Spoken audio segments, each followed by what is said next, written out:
Hello, everyone. Welcome to the Kim Jacobs Show. I am so excited to be on with you today and glad to have my guest, Ed Blunt, here in the studio. Hey, Ed. Hey, how you doing? I'm doing good. How you doing?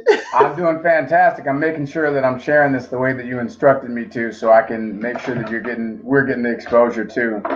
Yes, okay, very, very good. Everyone, as you are jumping on, make sure that you share today's broadcast with your friends, your coworkers, your church members, people you like, people you don't like, doesn't even matter. Everyone needs to know some of the information that this dynamic man is going to be sharing with you today. And it's information that's transformational, life-changing, so make sure you get this out to as many people as possible.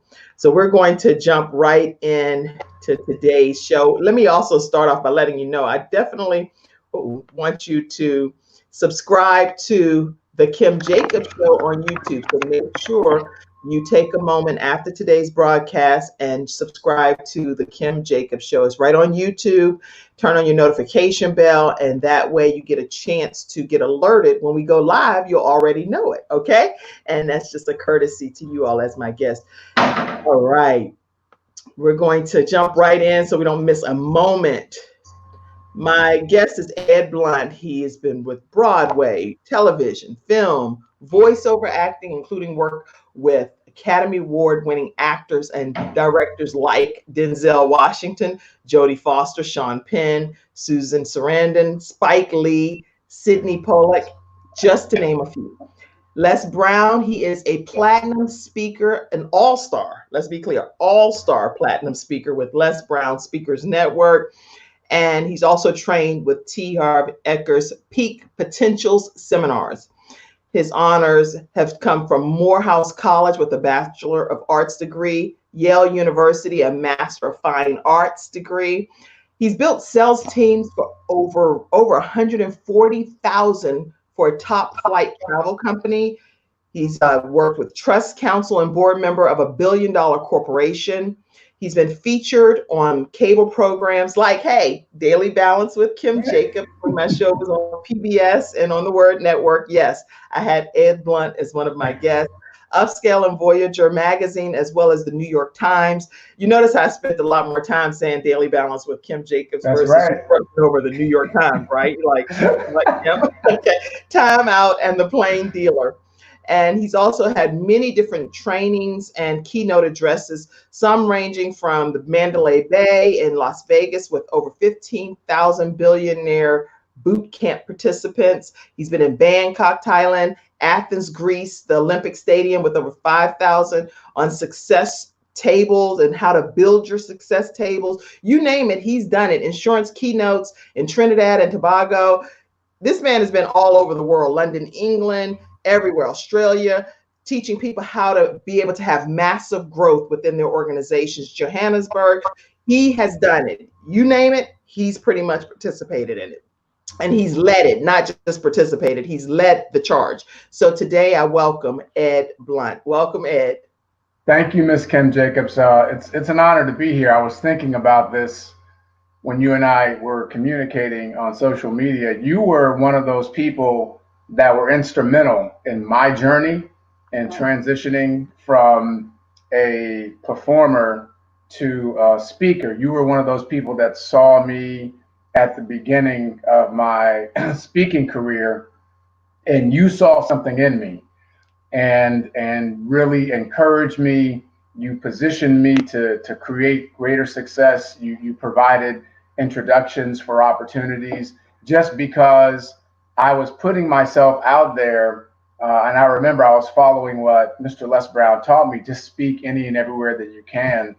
And for whatever reason, I never asked you, but for whatever reason, you saw something enough in me to say, hey, I think this young man might be able to add some value. So let me make some connections. So I am forever grateful for you seeing that, believing in me, and giving me those opportunities. And you and I have had the opportunity to do some great business together. So thank you for that. It's great to be here. Wow. Thank you. Thank you. It's so interesting, Ed, that you say that because you really never know what type of impact you're having in a person's life until later they come back and bring it to your attention in some regard. So I didn't even know that I had that level of impact in your life. And I'm very honored to hear, especially where you've gone in life. So thank God for using me that way. Absolutely.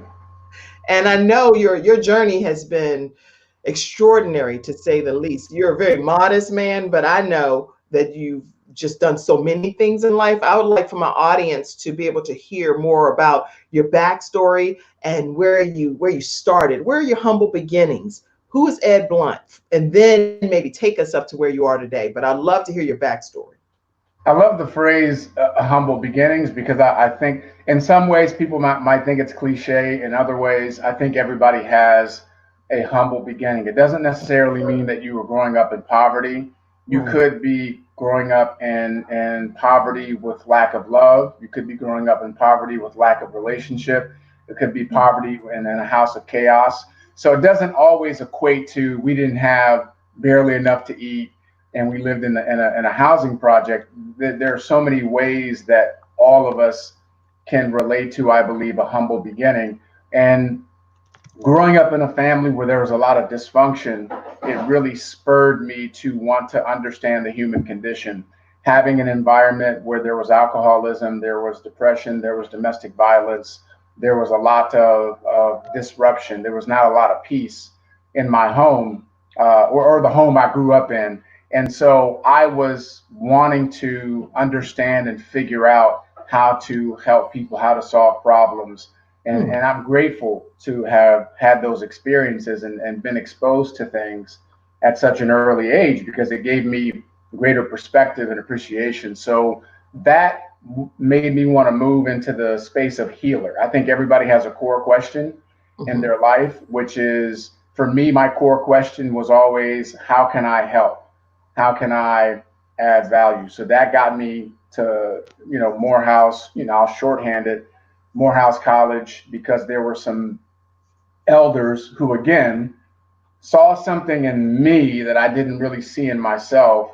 Right. And they believed in me when I didn't really believe in myself and gave me enough confidence to apply and make my way to Morehouse College and work really, really, really hard as a psychology major, again, studying the human condition and asking myself, how can I improve and add value? Coming out of Morehouse, anybody knows if you have a BA in psychology, you can't really do a whole lot with that. You're going to have to either get a PhD or do something else. Right. And it was another elder, rest in peace, Mr. Charles Perry, who said, listen, since I've known you as a kid, performance has been a part of your language. I remember you, break dancing. I remember you doing your little comedy routines. And I thought, yeah, he's right. I think I want to be an actor. And so I went to Karamú Theater, the oldest black theater in the country at the time, came under the tutelage of Margaret Ford Taylor. She taught me not only the principles of being an artist, but the principles of being a great human being. And applying what she taught me, made my way to all the theaters, worked at every single theater in the city of Cleveland. Eventually got into Yale University for my master's degree. Came out of Yale, hit the ground running, started working immediately. I booked my first gig that summer, and I never looked back. I started doing theater and film and television. Spike Lee gave me my first job. I accosted him. I found out where he was going to be speaking, and I remember I bum rushed him. He was doing a Q&A after one of his films, and he was coming off the stage after he had finished. And I remember I come and I was prepared. I have my resume, have a cover letter, and I was walking behind him and I was trying to figure out like how do I get his attention. Right. And so I thought, well, maybe if I take the envelope and hit him over the head with it, like that'll be a memorable moment. It'll be something like No. different. And then I was like, nah, it's probably not a good idea to do that. And I'll never forget this. As he was walking to exit the door, one of our mutual friends was coming in. His name is Roger Denver Smith, one of Spike Lee's staple actors in a lot of his films. And Roger was like, hey, Spike, how you doing? He saw me. He's like, yo, Ed, what's up? And that was the introduction. He's like, hey, Spike, I don't know if you know Ed Blunt. He's a great actor. Right. Spike, Ed, Spike. And so I just handed him my resume and I said, hey, I know that you only want to work with great actors. And then I left. And a couple weeks later, I got a call from his casting director, and that was my very first film role that got me my Screen Actors Guild card and all of that. And that was my life. I was a full-time working actor for almost the next 10 years. Wow, that's pretty much amazing. And so with Spike Lee, your creative approach got you the opportunity. So there are a lot of people that are interested in acting and pursuing their goals and their dreams, but they don't know where to begin. What advice would you give them? Because it doesn't always work out that way, that, oh, Spike Lee gave me my first opportunity. So it's like, that's a big deal that Spike Lee gave you your first opportunity, even though you're being honest about it. How do you encourage other people to get that opportunity and seize that moment? Well, I think it starts first with your vision. So I had been having conversations with Spike Lee long before I met him.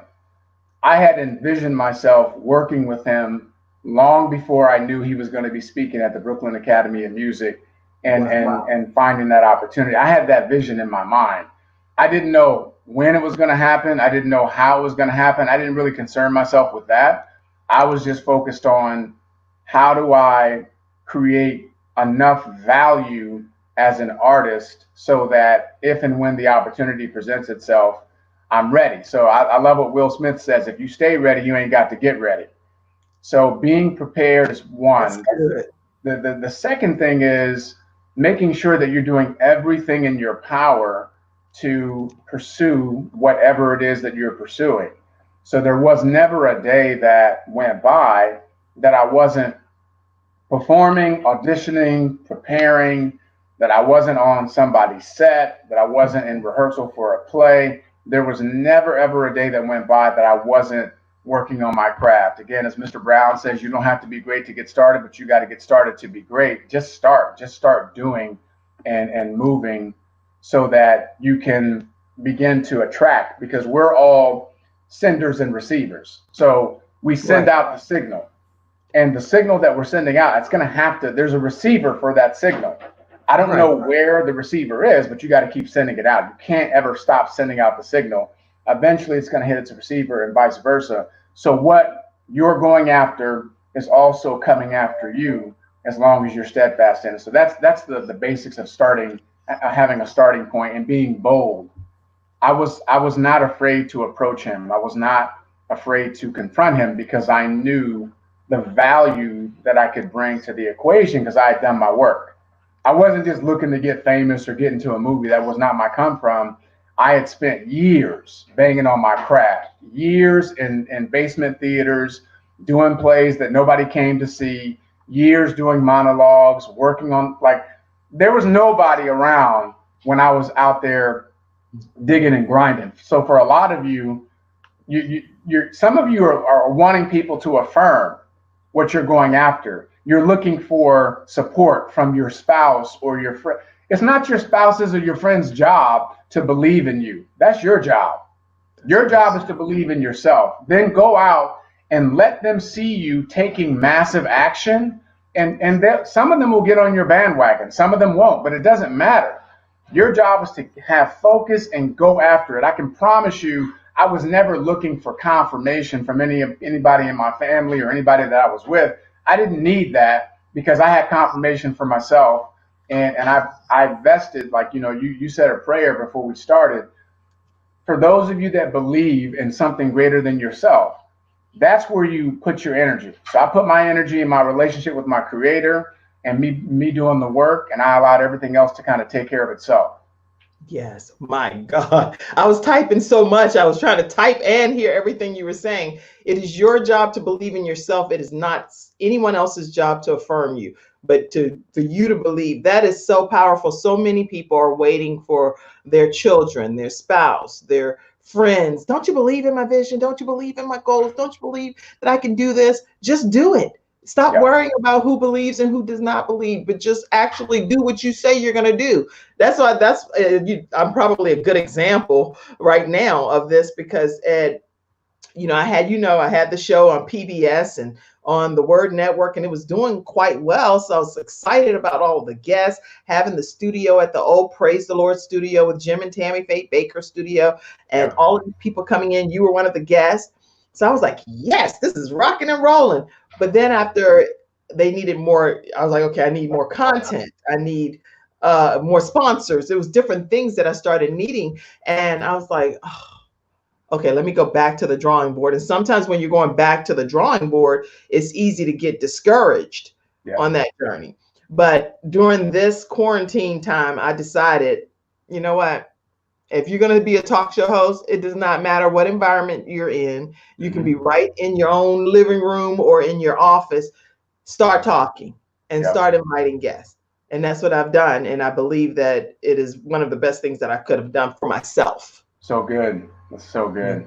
So I'm very grateful for you being on today. Let's go to a flash round. And that's when my studio audience gets an opportunity to chime in, share comments. They may ask questions. And so you'll get a chance to answer some of those. And sometimes I wait too late to go into the flash round. They're like, ask that question at the beginning, Kim. So remember, everyone, if you'd like to be brought into today's broadcast, I did put the link up here. Click on that link, and I'll pull you in. Make sure that isn't. I'll make sure if you say something crazy, I'm clicking you right off because I'm in control. I'm in control of this control panel. Okay.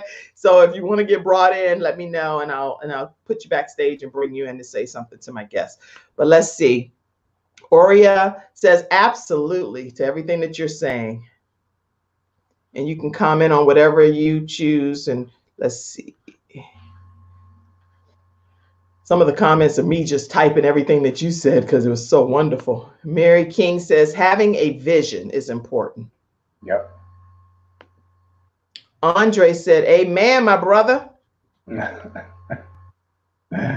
Actor, game for life. You might know what that means.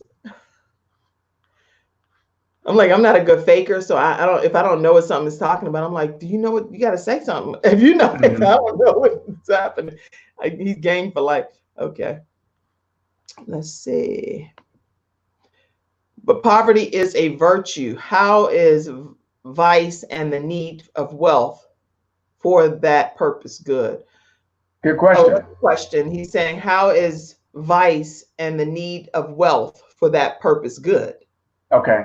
And it sounds like, so this is, I heard Deion Sanders say this. He said everybody lives in their own world, and you have to live your life according to what your particular value system is.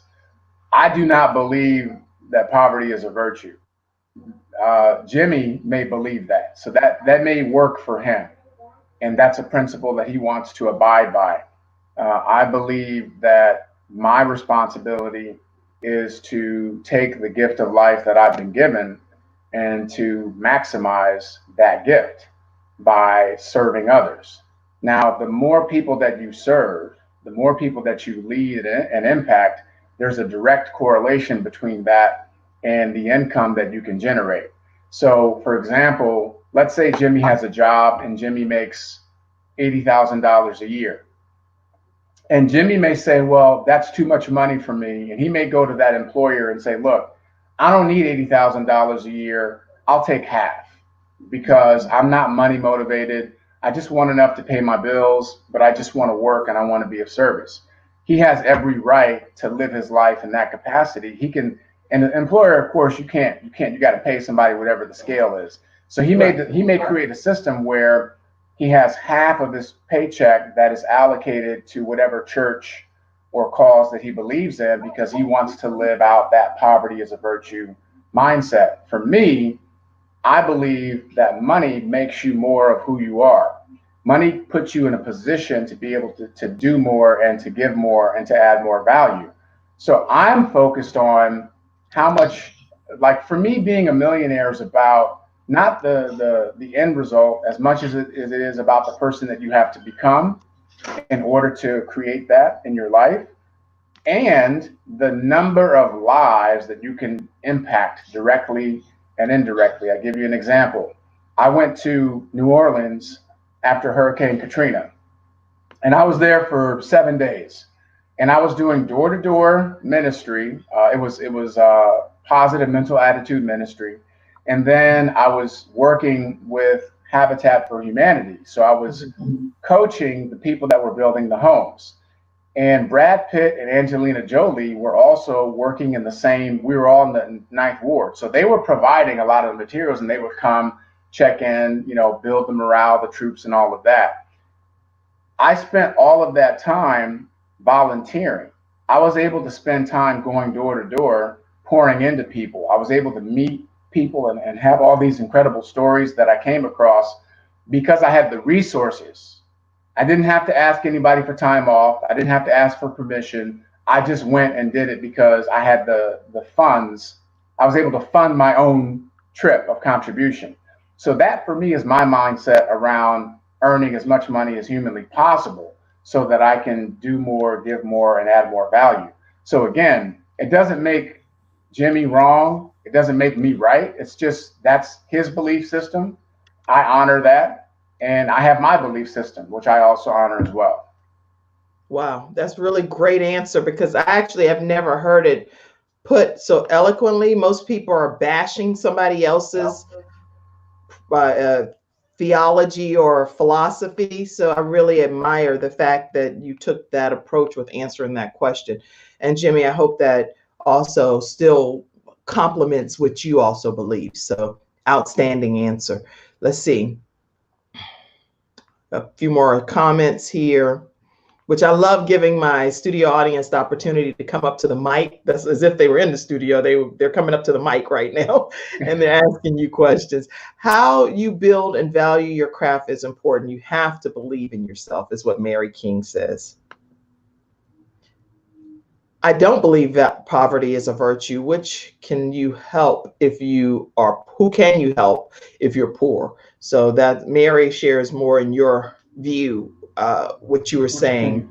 Listen, that question is, I used to get so frustrated because I spent a lot of time volunteering. My very first job was working at a youth detention center. I was 17 years old. I was overseeing other 17, 16, 18-year-old felons. It was beyond my capacity at the time, but my learning curve went up like this. And I can remember spending so much time in different inner cities as a tutor, as a mentor, as some level of coach, and teaching as a teacher in Cleveland City Public Schools, New York City Public Schools. I would get so frustrated because I could see someone else's capacity. I could see that they were better than what they were behaving as. And I just wanted it more for them than a lot of them wanted it for themselves. And I think a lot of people feel the same way. When you have a genuine desire to see someone be their best version of themselves, you keep trying to change people that don't want to change. There are some people that is just their path in life. They're not mentally ready or willing to go to that place of belief, confidence, abundance, prosperity. So for me, I just really work to identify those individuals that have a genuine desire to improve the quality of their life and their finances, and I will pour into them. And for those that don't, I wish them well. Again, it doesn't make somebody wrong. Like if you grew up in a housing project, chances are that your father and mother and their father and mother before them came up in a housing project. That's all you know. And for some people, that's all they want to know. It doesn't make them wrong. That's just their reality. There are other people that are like, I grew up poor. I don't ever want to go back to that life. I will do whatever it takes that's within an ethical and moral construct to break out of that. So I look to identify those people, and I wish everybody else, the best. But you can't help everybody. You go crazy trying to do that.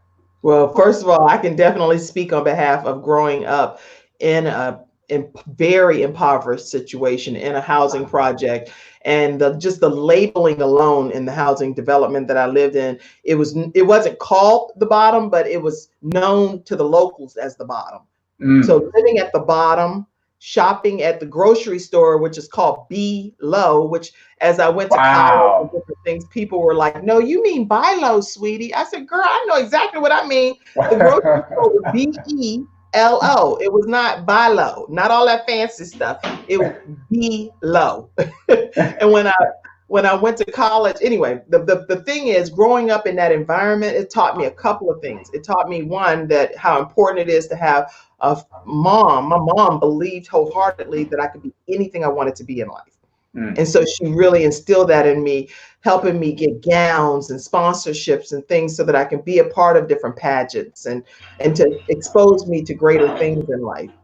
But then it also taught me that no matter how high I go in life, that I never want to disregard or forget where God brought me from. Because the people that I grew up with at 757, everybody that knows 757 know exactly what I'm talking about. When people shout out their area code 757, I'm proud to say 757 because the people that I grew up with, we're bonded for life. So we never, no matter where they go, the mayor, she's still bonded for life with us. It doesn't matter where people are. And Michael Vick, the different people in their different regards of life, they always will remember where we came from, you know? And so I'm grateful. I'm grateful for my upbringing only because I'll never forget, but I also will always try to go back to help other people that are in those impoverished situations. So I don't want to just leave anybody behind either. I want people to say, okay, here's my hand, grab it. And as far as I can go, I want to take you with me, you know? And to your point, Kim, that's a key component. So when I do prison work, I've been in men's prisons, women's prisons, and some of the people that I'm talking to, they have life sentences. Some have 10-year bids. Some are going to be getting out in the next several weeks. So when I'm talking to them, I'm making myself available. And it helps me as a speaker and a communicator so much because I know some of them are looking at me like, well, who does he think he is coming up in here trying to, what you going to do? You going to rescue me? And like, I'm so dialed in on all that story that's coming up. And I hit them, like I go right for the gut when I start. Because my job is to throw the lifeline.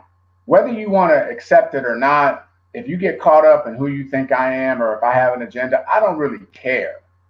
My job is to make sure you have an opportunity to be exposed to something greater because exposure is key. A lot of people just are not exposed to different ideas, a better way of doing things. Most people are conditioned to have a job and collect a paycheck, and they think that that's all that there is. Most people are conditioned. They think, well, $80,000, $100,000 a year is a lot of money. Well, you know, when you start making that, you realize how much money it ain't. But again, like it's exposing them to elevate their mind. It wasn't until I was exposed that I started to get out of that limited ceiling thinking. So I love that you and I are on the same page. Like we just go, we give people the opportunity, whether they take it or not. It's of no concern. We have to keep giving people the opportunity. That's funny. And that's interesting. You also say that too, because when my husband and I would be on dates and stuff, I would say when we first were younger in our marriage, he would say, Kim, why do you keep asking how much is a refill?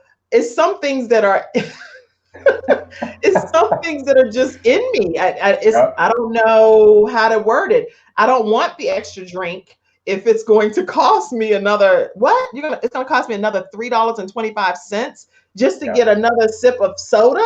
Forget it. Give me water. So I would, with certain things that were just embedded in me only because whenever I would get to go out somewhere, it was a really big deal, a big treat.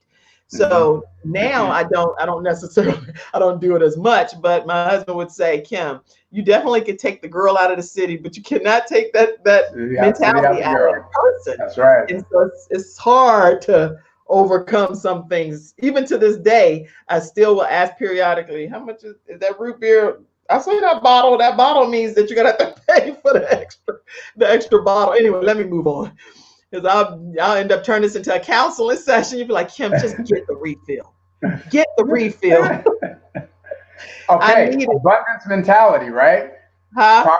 Poverty consciousness versus abundance mentality. That's hard to shake. That poverty mindset. In my household, if it wasn't on sale and if there wasn't a coupon, you couldn't get it. And to this day, I cannot stand coupons. I won't use them. I won't use What? them. I won't use No, them we do because not. I hated that in my household. Girl, oh, I said, girl, boy, God, I'll go straight in still, and I'll go right to the clearance route. Sometimes I'm like, okay, yeah.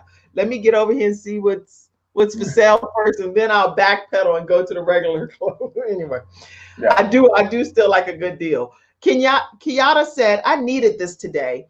I was just meditating on this when I woke up. Thank you so much. Awesome. Awesome. It is God that gives us power to get wealth. Okay, now I want to address that because that's I believe that that's a fact. I also believe that you have to have you gotta measure. What you don't measure, you can't improve. And so sometimes I see people and I'll have conversations and they'll say things to me like, well, Kim, I'm just waiting on the Lord. I'm just waiting on God to, okay, well, what you mean you waiting? Does that mean you're not working? Like, you need to be working. Part of the responsibility that we have is to position ourselves so that what it is that we pray for can be answered. It ain't enough just to be like, well, I'm gonna wait on the Lord to give me guidance. No. How many calls did you make today? How many people did you share your opportunity with? How many people did we promote this particular broadcast to? And then you measure those numbers. And then you look at the number of people that are responding. And if you're not getting the response, then you got to ramp up your numbers. Now, when you have done the work and you put in the work day after day, week after week, month after month, year after year, over a period of time, you are now positioning yourself in order to get those prayers answered. So I wanted to make sure that we were all on the same page because sometimes I see people trying to coast on their faith and not putting in the work. I agree with that philosophy that God equips us with everything that we need to be able to achieve greatness. So he's here and he's leading and guiding us, but he's like, okay, I'm already telling you, go do something, and you're just sitting here waiting and praying. Do some more stuff that I've already equipped you and put in your hands for you to do and to use. So I agree. Yeah. And speaking of which, I'm glad you said that, because if you don't ask, you shall not receive. So I'm going to take a moment to tell you guys that I would like for you all to subscribe to the Kim Jacobs Show. The Kim Jacobs Show is on YouTube, it's on Facebook, Twitch, all kind, Periscope, you name it. But I would love for you to go to YouTube, not in the middle of this broadcast, but immediately at the conclusion of the broadcast, and click subscribe. Turn on your notification button so that you can be alerted when the Kim Jacobs Show is on the air. This way, when you see shows like this, you're already aware because you got your notification button turned on. So please take a moment and subscribe to the Kim Jacobs Show. I'm gonna put that in the actual chat too. I had to learn these things. My brother John was saying, Kim, you just simply do not tell people enough to subscribe. So how would they even know to subscribe? I was like, that's right. Though they see I'm on YouTube. He was like, well, you're not asking. Yeah. And I was like, oh, I really genuinely don't ask. Because closed mouths don't get fed. Mm-hmm. So asking is important too. Let's see. A couple more comments. It's quite a few. So you might have to go back later too and just. There's a lot of comments here. Let's see. You may see some yourself. Okay. It's God. Okay. We talked about that. I don't want to leave any of my studio members out, but it'd be so many comments. Ed Blunt is awesome mentor. He has changed my life and has guided me to retake my life by the horns. Thanks, Kim. I needed this. You're amazing. You're so welcome, Shatita. Sweet. The Shatita. Awesome. Mary King says, you cannot be effective or help anyone in the world if you are poor. That's true. Yeah, it's not to say that you can't add value. You might be broke. Okay, let me put it to you like that. If you have a Right. poverty mindset, that to me is poor because you can't see beyond your own obstacles. If you're Hmm. broke, it doesn't mean that you can't go volunteer.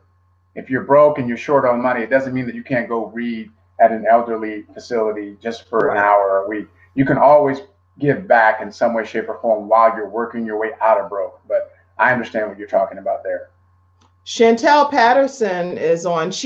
She's probably out, and I'm sure she's okay with me saying she's probably a good example of someone. She lives in a impoverished kind of situation, but this woman is very faithful to Gabe's Heart Foundation. She comes out and volunteers. She supports, sends out flyers, takes flyers to her community college, always willing to help. So her comment is, I'm willing to learn more things if I had people that were willing to help me. How do you address someone like that? So Chantel, you're here right now, and you're listening in on a conversation between two people that may be able to add value to your journey. So part of it is finding mentorship, finding someone that you identify that you feel like, hey, I feel like this person might be able to lead me in a positive direction, in an empowering direction.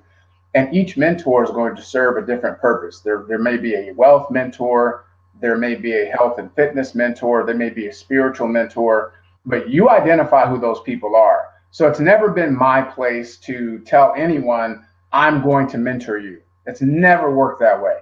They Hmm. have always come to me and said, hey, I'd love to kind of crawl up under your wing, the same way that I do with the mentor that I've worked with, whether it's Mr. Les Brown or Reverend Dr. Otis Moss Jr. I have identified particular mentors in my life, Oprah, and I crawl underneath their wing, whether they know me or not. Like Oprah, I've met her once, but she doesn't know how much influence she has on me, right? But I follow those people. So you have an opportunity here and now, Chantel, after we get done with this, you can message Kim, you can message me, ask your questions. And that's the thing. I've never left questions unanswered. I always look at my social media. I always reply to every message that I get. You got to take the initiative though to put yourself out there and say, hey, I want to take my life to the next level. What are some things that I should be looking at? That's a really good answer, and an outstanding answer, actually, that you look for the mentors and ask to be mentored. And so that's what I'm hearing you say, and I love that. But then there are people that do ask, like Chantel, for example, she doesn't have a problem asking for what she wants and what she needs because I Yeah. communicate with her frequently. And so I communicated with her this morning. And so Mm-hmm. she's very vocal about what she needs. But the Right. thing is, what happens if there are situations, and I'm only speaking as if I'm you, Chantel. I hope I'm speaking on your behalf. But if people shun her, or not just her, put a mask on Chantel, shun Yeah. people that are in her situation and Mm-hmm. don't get the help, mainly because they feel like if the person is looking for a handout, as far as some people that are in certain roles feel like that person might be wanting just a handout Sure. versus a hand up. Yeah. How do you speak to something like that, Ed? And you may have a perfect answer. I don't have the answer, so I don't know what to do to say to that. Well, number one, you have to be relentless. Number one. Two, I don't take no for an answer. So if this person is not going to want to pour into me or they look at me some type of way, I don't really care.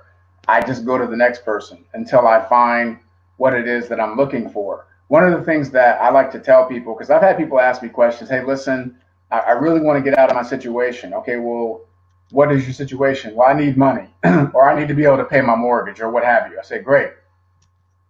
What I will do is I will show you how to make more than enough money so that you don't have to worry about having struggles paying your mortgage. And you can take that option or not. It's up to you. So I believe in teaching people how to be self-sufficient, how to be able to do those things.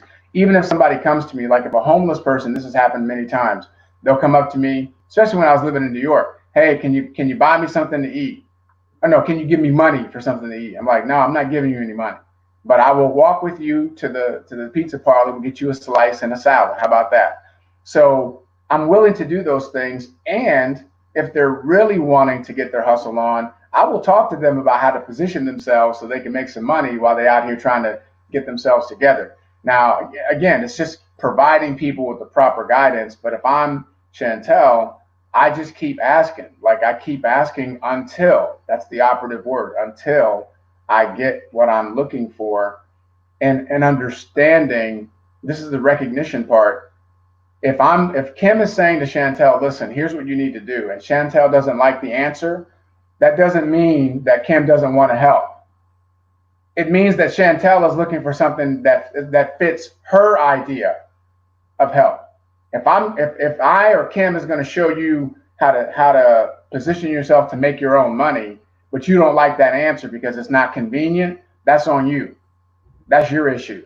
So sometimes people don't like the answers that you give them. But again, I don't really care. My job is to purvey the word as it was given to me, and either you take it or leave it. Wow. Okay. Wow. Okay. And for those that are hearing this broadcast, because I do also broadcast on iHeartRadio and SoundCloud and iTunes, and so lots of different podcast outlets, is Ed Blunt at Ed Blunt on all social media outlets. You can follow Ed Blunt at Ed Blunt on all social media outlets to be able to stay connected with him. He does answer his social media, right? Yeah, it's just at Ed Blunt. That's it. At Ed Blunt. Instagram, Facebook, YouTube, Ed Blunt. It's all the same. That's what I said. Okay. So I'll put at Ed Blunt. That's it. Yep. Okay. All right. Let's see some more comments. A lot. You've had a lot of questions coming in. So this is good. It said you've changed his life. You can be more efficient. Okay. Wow. This is really good stuff. I'm willing to learn if people are willing to teach me. Amen. You can't help everybody. Yes, ma'am. I'm Shannon 75757. That take me. I mean, it's just a certain thing. Be in front of 7-Eleven, send shout outs. Hey, Ray, and all the boys in front of 7. You'd be like, okay, no matter how high Kim going, like she just gotta yell out 757. I'll never forget my roots. Let's see. Right? No, you can't help everybody, but sometimes it's good to try to help those that want to be helped. Okay. Right, Chantel. And that's the point. So when you reach out, which I'm going to be talking to you later today myself anyway, because I'm calling you, but also Ed is willing to speak with you via social media as well. I love people to help people and learn more, and I do need a mentor. Kim, let me say something. You can tell me if I'm close on this, because you obviously have a relationship with Chantel. There are some people that their identity is wrapped up in contribution, helping other people. And what happens is, though, they use that subconsciously. They're not doing it consciously, but subconsciously they're using that as an excuse to not be successful in their life, because they spend an inordinate amount of time volunteering, giving back, and they're not building up their own storehouse. And right. you cannot give from an empty well. And so it's a cycle. I see it so often because you're really good at helping people and your heart's in the right place and it feels so good, but you're broke, right? You have to, sometimes you got to give up the thing that you enjoy doing so that you can do more of it later. That may mean that Chantel has to let go of her identity as someone who loves helping people and focus on getting her house in order, focusing on building up her storehouse, working from sunup to sundown.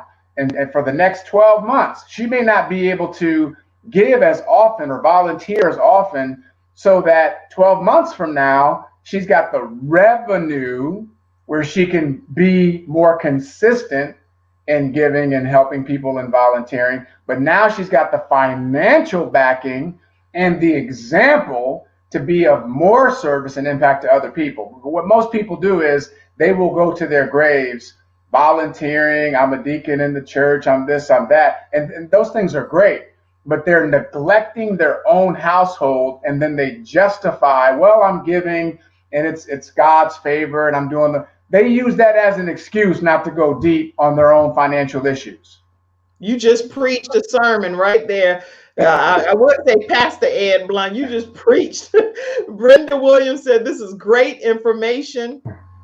And Mother Patricia Lofton, I say mother because she's actually over about 115 churches throughout the state of North Carolina, Virginia, and South Carolina for all of the Wow. women's department. And literally what you just stated is something that I've heard her say. She say all the time, you cannot help anybody else when you are in a hurting, impoverished situation yourself. You can't give something out of emptiness. You have to be able to be restored and replenished first before you can give out of abundance, is what she's talking about.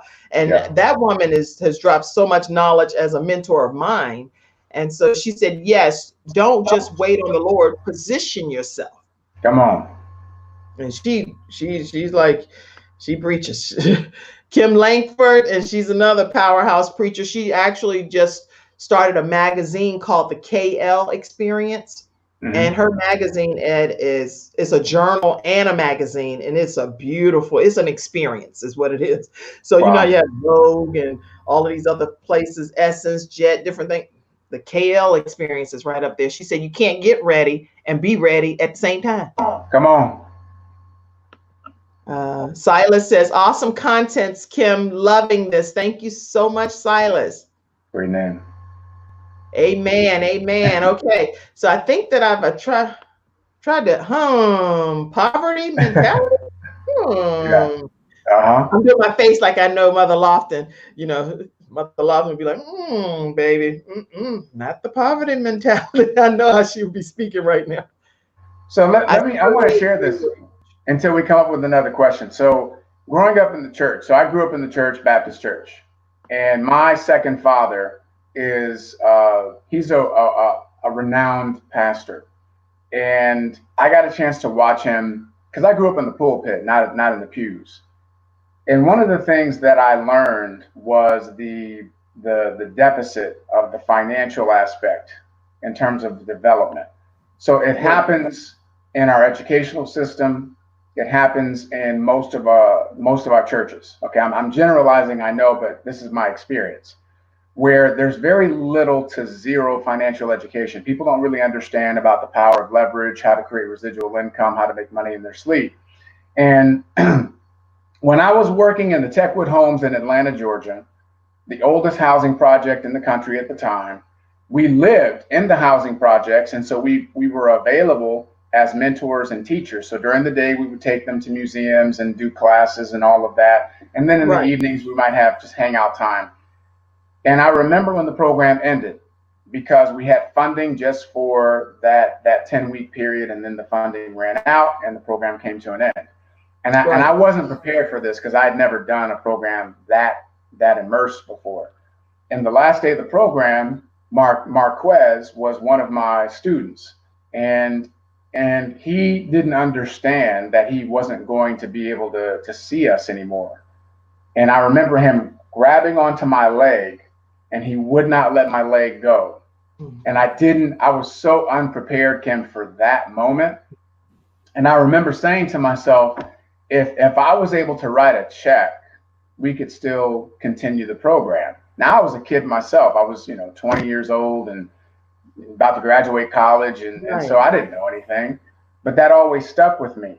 Fast forward, when I started in business and entrepreneurialism, I met a young man who was unemployed at the time, had a new baby girl, was living in the basement of he and his girlfriend's parents' house, and hadn't worked in about 18 months and was on his last unemployment check. And I said, listen, if you want to start this business, now this is why I talked about watching where people are in terms of their space, their poverty mindset. I said, look, if you want to start this business, you're going to have to make a decision. He had to choose between spending his last unemployment check on starting a business, or he was thinking about getting his phone fixed. Right. And he made a decision that I'm going to start the business because I can see how I can build myself up and provide an opportunity for myself. And so that young man went from being unemployed to, within 4 years, becoming a 7-figure annual income earner. Now, did he see that for himself in that moment? No, he just saw the possibility of something better, of something greater, and he was willing to do the work in order to build himself up. He has since that time helped countless other people around the world create freedom for themselves financially. So I feel like we have this opportunity, especially when you look at the dynamics of what's happening. So we all understand with COVID-19 and the social protest movement that is absolutely global as a result of the George Floyd murder and what's happened as a result of that. People are coming together from all different walks of life. I've never, in my lifetime, I've always known racism. I've never seen so many of my non-African American brothers and sisters coming together to stand up against what is wrong. We're at this tipping point. So we have this opportunity as a collective to be socially conscious, politically aware, financially responsible, to build towards greater prosperity so that we can impact change. So I feel like we're in this perfect storm right now to create more stories like the young man that I'm talking about and what can come from that. So I just feel like we're at a very, very special time to put all these pieces together. Wow, that's some great information that you're sharing. Cassandra said, thank you so much, Mr. Blunt, for being on today's show. Great information. And a lot of other comments. Wow, you're spot on. Yes, that's what I'm working on too. Lots of different comments. But I do want to make sure that people get to hear those 7 mistakes Yes. that you made. Now, we had this millionaire on, and the show has been going in all kinds of directions, which I knew it would. We didn't have anything scripted. We just talked. And people are very excited about what they're seeing, so they're just chiming in. Anita Willis said, excellent content. But I want to make sure that before people get off, they have these nuggets. Absolutely. What were some of the mistakes and pitfalls you made to becoming the millionaire that you are? I want to type some of those for them. Okay, so number one, I'm not a millionaire. I want you all to be clear on this. I've made well over 7 figures in my business as a professional network marketer. And a lot of times people, okay, here's my first mistake. Number one, thinking that 7 figures is a lot of money. That was mistake number one. Thinking that earning $1 million was a lot in a short period of time. I'm not talking about over a long period of time. That's number one, because again, I didn't have any relationship with money. I didn't really have a lot of respect for money because I'm not money motivated. So I didn't take the time to cultivate. That was mistake number 2. I didn't take the time to cultivate a healthy, positive, growing relationship with money. All right. Number 1, I thought $1 million was a lot, and it's not. Number 2, I didn't take the time to cultivate a healthy, respectful, growthful relationship with money. Number 3, I stopped doing the things that helped me make my first 7 figures. I stopped doing those things that got me there. So one of the worst things about success is success. Like when you start having success, when you can not work, when you can take months off at a time because you have enough income coming in every month I was having a good year. Okay, every month I was having a good year in my business. So that meant if I wanted, which I did, I took 3-4 months off at a time, traveled, did what I wanted.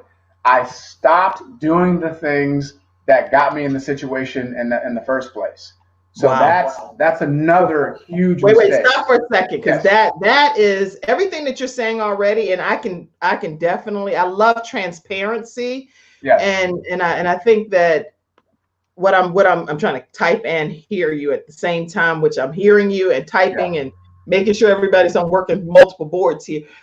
But the same thing has applied to my life. I've officially been millionaire status and way beyond many times over. And then I found myself in situations where it's like, okay, I'm back to kind of like ground zero. This is not at all what I've learned, what I've been trained to do. So what am I going to do now to get myself in my right frame of mind? Because sometimes it's like you're having an out of body, out of mind experience because you're used to what you're used to.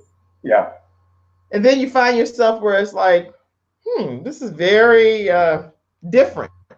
Listen. So these mistakes that you're sharing are very real mistakes, everybody. Apply these and let's make sure we don't find ourselves in these pitfalls. Number 1, thinking that 7 figures was a lot of money. Let me go back to that one.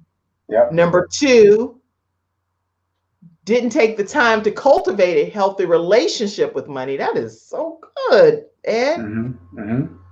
Number three, stop doing the things that made me the money. So it's like taking the extra trips and relaxing too much and not putting the work in anymore. Wow. Okay. Okay, I'm good. ready. Now, number four, I didn't self-diagnose.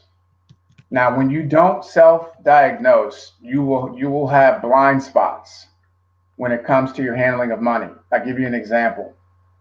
When I first started speaking, I had a huge start because I applied what I was taught by Mr. Brown, and I knew, like, I just put all the skills together. And I'm trained to perform. So I know how to, when the lights come on, I know how to over deliver value. And because of that, I got asked back a lot.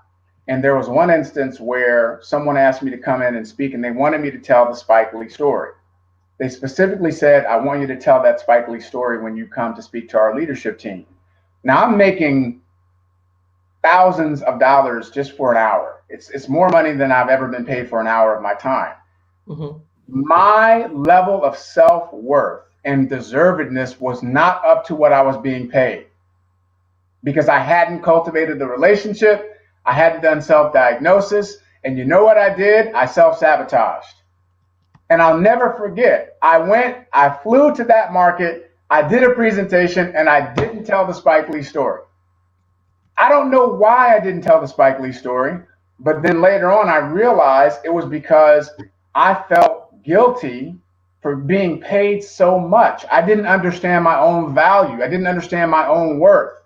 So you got to look at your self-worth and your self-deservedness, your self-esteem. If I had grown up, I'd never made that kind of money before. So I had an issue. And when your self-worth is not up to what you're being paid, you're going to find a way to sabotage it so you can bring that money back down. Wow. Wow. Stop self-sabotaging. I was looking it up on my phone to make sure I didn't spell it wrong. That's crazy. Oh my God. Yeah, I can't say I was a spelling bee champion and then spell everything wrong. So that's why I was looking it up. Good gracious. Okay, let me see. Okay, so number four, that's number five. Stop self-sabotaging. Yes, self-sabotaging is huge. Number six is work ethic. You got to stay broke. Let's just call number six that. You got to stay broke. You got to stay broke. You got to work as if you have nothing. Going back to Mr. Brown, I can remember many times he and I would be on the road, and after he would speak, he would stay after every event that we did. We would be doing like 4, 5, 6 hour events. Like, this was not light work. This was heavy work. And afterwards, he would talk to every single person. He would take every single picture, and then he would ask for people's business cards. So he was networking. And so me, I'm green. I don't understand this. I'm looking at a multi-millionaire that's earned, millions of dollars. And in my head, I'm thinking, why is he working this hard? Why is he networking and why is he doing all this? And he would say, Ed, you got to work like you broke, man. You got to work like he would always say that. And I heard him, but I didn't understand it. I didn't internalize it. So you got to stay broke. When you're making $100,000 a month, you can't work like you're making $100,000. You got to work like you at zero. As soon as you start thinking that you've arrived, you're on your way back. It's a wrap. So there's a great rivalry between the Alabama Crimson Tide and Auburn. Any of y'all that ever watch college football, it's a long rivalry. And one year, there was someone that called into the radio station, and there's a very famous oak tree. And I think it's on Auburn's campus. I can't remember if it's Auburn or Alabama. And someone called in and said, hey, I'm an Alabama Crimson Tide fan. Again, this might be inverted. And I put some stuff in the ground to kill the roots of this tree because I can't stand Auburn. And the way the way this works is you could put it in the ground and you won't notice it. And by the time the poison takes hold, if you grab a branch on the tree, it'll just break off really easy. So you can't undo it. And with success, when you stop doing the things that got you there, when you take it for granted, when you stop working like you're broke, you put poison in the ground of your house. And it's already insidious. It's already spreading throughout. You think that everything is great. This is why most people who are very successful financially, if you talk to them, they'll almost all of them will tell you, oh yeah, I made a bunch of money, I lost it all, then I made it back. I don't know very many people that haven't gone on that roller coaster, because new money is dumb money. New money is dumb money, right? So we all like, we got it. We think it's going to be like this forever. We're not protecting the downside. So staying and working like you're broke, it will avoid the poison getting into your financial house and wreaking havoc. I would just rather you all avoid that. But sometimes the best lesson is going through it. That's why, Kim shared it. I'm sharing it. The money that Kim and I make every day, now and forevermore, and what we do now and forevermore, we will be 10 times more successful, 10 times more impactful because we went through those lessons. Yes. Don't get it twisted. You hear millionaire this, millionaire that. I'm not judging anybody, and I don't hold somebody in high esteem because of how much money they make. No. I hold them in high esteem because of their financial stewardship, their financial responsibility, and then their financial prosperity, putting all that together. Wow. Okay, so point number 7, or did you already say it? Point number 7, today is all you have. Do the best you can where you are with what you have. Do not compare yourself to other people. You can be inspired, okay? You do the best you can where you are with what you have. Be inspired by other people, but don't compare yourself. A lot of you all, because of social media, you look at other people and you're like, well, I could never be that person. They're a 100 millionaire. That person's a billionaire. And I've only done this. So who am I to say, or who am I to? Everybody's story has value. Everybody's story has value. Everybody has a come from. So don't undervalue yourself because you're not a multiple 8, 9, 10 figure earner. You still can add value. Now you got to go put in the work. Don't come off like you're an expert. Don't say things that aren't true. I could have kept quiet when Kim said we're talking to a millionaire, because I have made over 7 figures. But that ain't true. For me, a millionaire is somebody that's at least $1 million liquid. At least $1 million liquid. I got friends that are 10 million liquid. So surrounding yourself with thinking that is greater than yours, with people that earn more than you, keeps you honest, keeps you humble, keeps you hungry. Wow. It's so many comments been pouring in. I've just been putting them up. Great to see you this day. All kinds of stuff. I never compare myself or compete. You name it. It's been a lot of comments coming in. So maybe later after today's broadcast, you might be able to go back and at least respond to some of these comments. You guys have been a great studio audience today. Yeah. And these 7 points are points that will stick with people forever. So I'm very inspired by you being on the show today. Is there any one final thing that you want to share with people before you share that get that final thought in your mind? Yeah. I want to say thank you so much for being my guest today. You've been more than what I could have ever even expected. You went on a roller coaster with my studio audience, answered questions, got personal. It's just amazing. I do want to know who's got my money. I want to know why you have that shirt on. I need the answer to that. And then any closing point that you may want to share that you're like, Kim, I knew I should have said this point and I didn't get a chance to share it. So listen, I appreciate you having me on. No, huh? Let me say one more thing, Gwen. I want you to spend the rest of the time talking. Quest Church prayer line is from 12 to 12:30, Monday through Friday.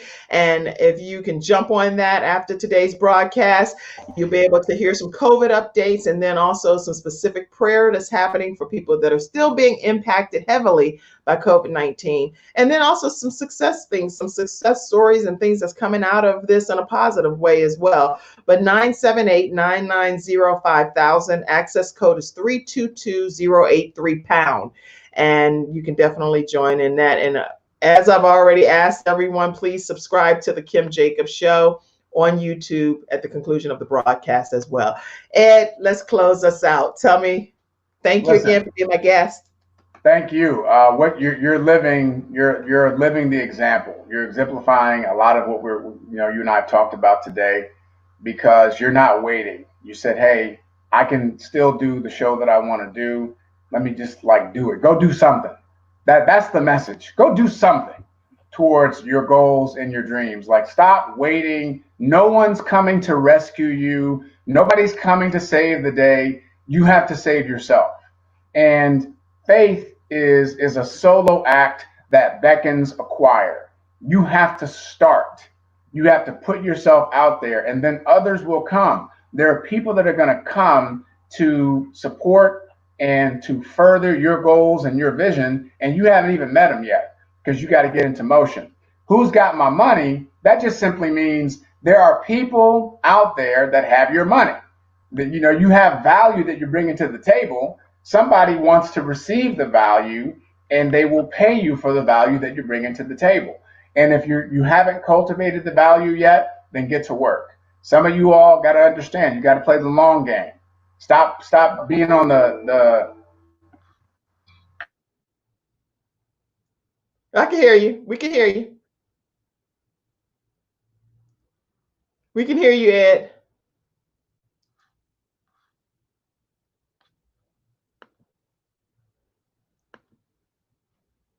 Let's see. Ed froze, but I'm telling you, I'm so glad right now. It's just been so much information that he shared, and I can see him backstage when he comes back, if he comes back on right before we disconnect here. But you guys, woo-hoo-hoo, I'm so glad that all of you tuned in today. This is awesome. Thank you, Connie, for joining. Thank you, Vicky, Anita, everybody that's joined, Cassandra, Chantel, you name it, anybody that's been on today. Janet, I appreciate all of you guys, and please make it possible to listen to this again. Definitely. I couldn't get to all of the comments, but it's been so many great comments. Good teaching, good stuff. Yes, it has been, and I'm really grateful that Ed Blunt has been my guest today. Hey, everybody. Yes, Mom, how are you? This has been just a great episode. Computer, what did it say? Computer bat, okay. All kinds of stuff. So all of your comments that are just flowing in, Ed Blunt, we'll go back and take a look at those comments. And we both, Ed and myself, were trained by none other than Les Brown, who trained both him and me personally through the Les Brown Speakers Network. He has a platinum speakers program. And anytime you're under Les Brown's training, you are going to be a superstar. I can promise you. You're not going to just sit up there and flip and flounder and everything. You're going to get up there and handle your business, because Les Brown is somebody that pulls out the greatness in each and every one of his trainees and mentees. So, all right. I think that, oh, okay. He said, thank you. This is Ed Blunt. He said he had a computer glitch, but thank you, Lady K. Ed, we thank you so much for being on the Kim Jacobs Show today. So many people commented and said, hey, Ed, thank you for this. Kim is much needed. Lots of love has poured into you, Ed, and thank you for being on this episode of the Kim Jacobs Show. Guys, tune in tomorrow. I have, with it being Music Month, I have a special guest that's going to be coming on and doing some musical performance. Her name is Nikki Cole, and she is going to be blessing you tomorrow on Kim Jacobs Show at 11 o'clock a.m. If you enjoy shows like What's Happening, go take a minute to subscribe to the Kim Jacobs Show. It only takes a minute, guys. Go subscribe right on the Kim Jacobs Show. You can use this link, and this will take you right there. I'll put it right back in the chat session as well. Subscribe today, turn on your notifications. And that when I say turn on your notifications, that's simply it's a little bell that's right beside. Just click that bell and hit all. And then that lets you know when the Kim Jacobs Show is on the air. Thank you guys for tuning in today. Tomorrow, we will have Nikki Cole, who will be my musical guest. And keep in mind that on Friday of this week, we are celebrating Juneteenth right here on the Kim Jacobs Show. So we're going to have different things happening throughout that hour and bringing you great celebratory time for our freedom. As African Americans, we're celebrating Juneteenth, and I hope the whole world will celebrate with me on that day on June 19th here on the Kim Jacobs Show on Friday. God bless you all and have a great day. See you tomorrow at 11 o'clock a.m. Have a great one, everybody.